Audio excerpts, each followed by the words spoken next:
අපි දැක්ක අපි ඔක කිව්වයි කියලා කියන කවුරුවත් ඒ වෙලාවේ ওই தත්ත්වෙ පෙන්නුවේ නෑනේ. හැමෝම කිව්වේ ලොක්ඩවුන් SL කියලා දානවා. ඒක පත්තරවලත් අනිත් සිවිල් සංවිධානත් නාම යෝජනා ගැනීම නවත්වනු කියලා හැමදාම අල්ලන ක්‍රිකට් ලයින් එකක් අපි ගාව ඇල්ලුවා නම් අපිට උසාවි යන්න උනත් බෑනේ. සමහර ගාව උසාවි යන්න දුන්නා. උසාවි කියලා කොහමද අපි නවත්තන්නේ? අපිට නවත්තන්න නීතිමය බලයක් නැත්තම් අපිට බලය ලැබුණාම ගැසට් එකක් නොගා අපි කිව්වා අපිට රටේ ඩීල් එකක් දානවා නම් දාන්න තියෙන රටේ ජනතාවයි. මගේ පළවෙනි ඩීල් එක තින්නේ මගේ නිලධාරියෙක්. ඒගොල්ලන්ට කතා කරලා ඒගොල්ලෝ කියන එක තමයි. නියෝජ්‍ය සහ සහකාර මැතිවරණ කොමසාරිස්වරු අතිරේක කොමසාරිස්වරු ඒගොල්ලෝ තමයි අපේ හමුදා මැතිවරණ කොමිෂන්. ඒ අයගේ කියන මතය එක තමයි මුම්බඩද. ඒගොල්ලන්ට අපි දීපු පොරොන්දුව තමයි. මම ඊයේ කිව්වනේ WHO එක කිව්වත් 100% ක්ලියර් කියලා අපට අප්‍රේල් 25 න්ද තියන්න බෑ.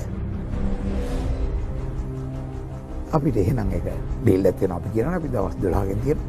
අපි දැන් කල්පනා කරමින් ඉන්නේ ගැසට් එක ගහන්නේ දිනයක් දානවද දිනයක් නොදා නැවත නිවේදනය කරනු ලැබෙයි කියලා ගන්න පුළුවන්. ඒ කවදද දිනයක් නියම කරලා ගහනවා. අනිත් රටවල් වල කල් තිබ්බේ ඉලෙක්ෂන් එක. එක රටකවත් නොමිනේෂන් කෝල් කළා නෙවෙයි. අපි වෙනත් රටවල තියෙන මැතිවරණ කොමිෂන් වලින් කරපු ක්‍රියාවලිය කියවුවා. අල්ලා නාම යෝජනා ගැනීම, විසුරුවා හැරීම වගේ දේවල් කල් තැබීම අපේ විෂයපතෙන් පිට. අපට ඒ ගැන නීති උපදෙසක් ගන්නවත් අධිකරණය වහලා 16 වෙනිදා ඉඳලා. දැන් කොහොමද අධිකරණයෙන් ගිහලා අපි ගන්න රූලින් එකක්? මේක අපේ නාම යෝජනා නවත්තන්න පුළුවන්ද කියලා. නෑ, එතකොට නීතියේ යමක් සඳහන් නැත්නම් බලය අයුක්ත තියෙනවා. අපට එහෙම බලය එක්සයිස් කරන්න පුළුවන්ද කියන එක අපි සාකච්ඡා කරා. නමුත් 16 වෙනිදාත් අපට පෙනුන තත්ත්වය අපට ප්‍රකාශ කරපු මතය මේක පාලනය කරගන්න පුළුවන් කියන එක. දැන් ඇත්තටම පාලනය කරගන්න බැරි බව පෙනී යන්නේ. මම තවමත් විශ්වාස කරනවා පාලනය කරන්න පුළුවන් කියලා. නමුත් සංඛ්‍යා සටහන් බැලුවම අපේ රටේ ජනතාවගේ යහපත් ඇසිරීම තිබුණා නම්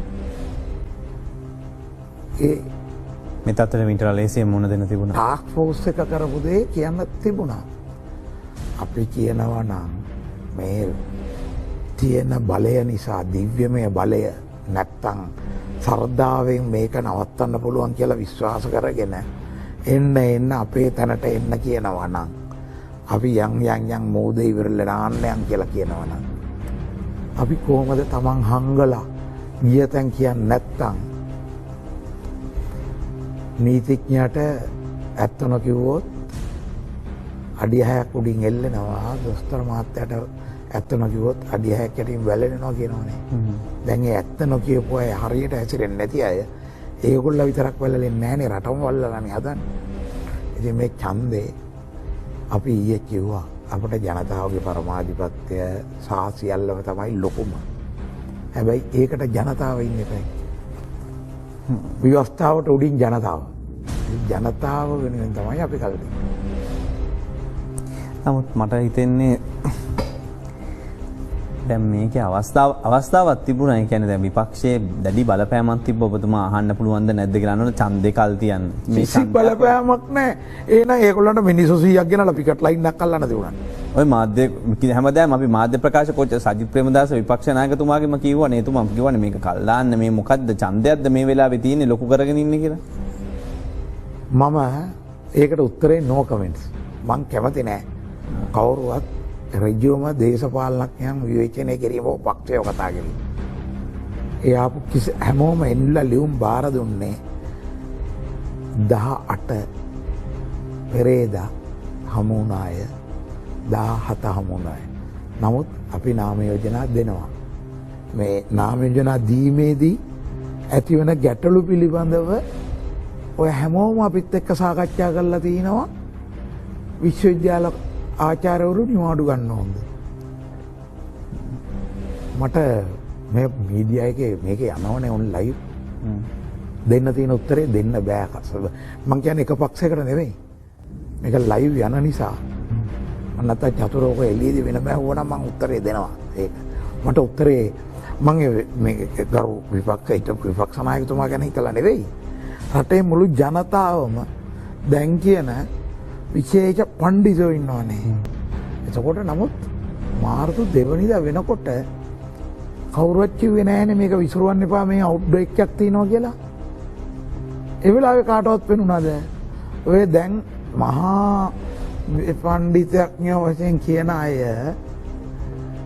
පළවෙනිදා වත් කිව්වද විසිරවන්න එපා කියලා කිසි කෙනෙක් මෙහෙම ආපදාවක් එනවා කියලා. ඒවා කියනවා නම් කියන්න තුනේ වසංගත රෝග විශේෂඥයෝ නේද? නැත්තම් සියල්ල දත් මාධ්‍යවේදී ඉන්නේ. මං හිතුවේ වික්ටර් අයිවන් මහත්මයායි කියලා ගත්තා. නෑ ඔයත්. ඒ වෙලාවේ පළවෙනිදා විසිරවන්න එපායි කියන එක කාටද පෙනුනේ මේ தත්ත්වය පළවෙනිදා වෙනකොට?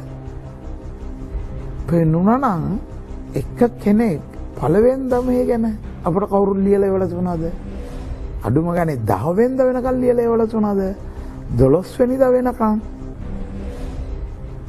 කොමිසමේ සභාපතිවරයාට ඉතා සුවිශේෂී තත්ත්වය සැලකිල්ලට අරගෙන මේ වසංගත තත්ත්වය දීර්ඝ කාලයක් පැවතුණහොත් පාර්ලිමේන්තු අධීක්ෂණයකින් තොර පාලනයක් ඇතිවීමට තිබෙන ඉඩ ඔහු සැලකිල්ලට ගත යුතුව තිබුණා. තීන්දුව ගැනීමට ප්‍රශ්නයක් තිබුණා නම් අධිකරණයට යන්නට තිබුණා කියලා මේ කතාව කියලා තියෙනවා. ඉතින් හරි මම ආයි කියන්නම් ඒකට. ඇයිද ඒකට උත්තරේ හම්බුණා.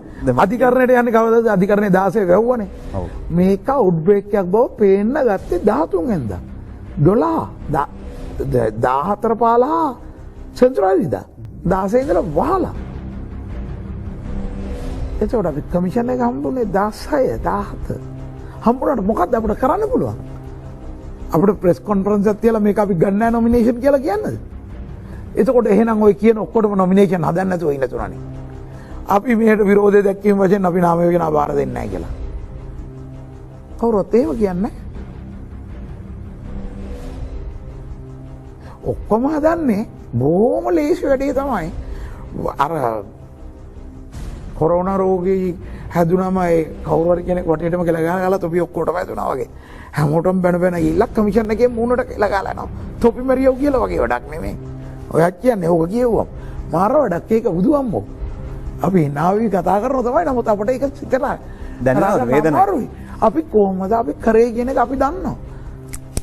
අපේ ඒසීලා ඩීසීලා ඇවිල්ලා 16 වෙනිදා අපිට බයයි මේක ගන්න. මොකද කරන්න පුළුවන්. එතකොට උනත් අපි සෞඛ්‍ය වසංගත රෝග විශේෂඥයෝ එක සාකච්ඡාවක් කරාට පස්සේ මේ දැන් ඕන කෙනෙකුට කියන්න පුළුවන්. බුදුහම් මේක මෙහෙම කරන්න තිබුණා. මෙහෙම කරන්න තුන අර ඒවට කරන්නේ අර ක්‍රිකට් මැච් එකේ අවුට් වෙනකොට ඒ පාර නෙවෙයි ගහන්න තිබුණේ. ඉන්දියාවේ ඔය මම බැලලා තියෙන තමිල්නාඩු වෙච්ච ටවල් එකෙන් ගහලා පෙන්නන්නේ. Towel cricket. එකට මේව ගහන්න තිබුණා කියන. ඇයි මේව ගැව්වේ? ඕල එළියටනේ ගියේ. එහෙම කියලා දෙනවා වගේ වැඩ සමහරු කියන්නේ අපිට බයි.